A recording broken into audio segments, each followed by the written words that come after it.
De-radicalization is a cognitive process focused on the extremist ideology someone has embraced. The process is aimed at sowing doubt so that the individual begins to question the extremist ideology, eventually leading to the disavowing of that ideology. Disengagement, on the other hand, is not focused on ideology but refers instead to an individual's separation from an extremist group and environment.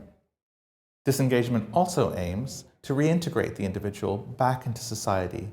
De-radicalization and disengagement can be aimed at a variety of people, from long-term extremists to individuals in the early stages of radicalization. But what does it mean in practice? Identifying individuals at risk is challenging because the causes of radicalization vary from case to case. Referrals of an individual to the relevant authorities can be made by frontline staff, local community members, or the general public. To assess a person's vulnerability and what type of intervention would be most suitable, it is crucial that a multi-agency panel from relevant mainstream service providers are involved in the assessment. A set of risk factors need to be considered in order to assess the vulnerability and potential danger an individual might pose to himself and society.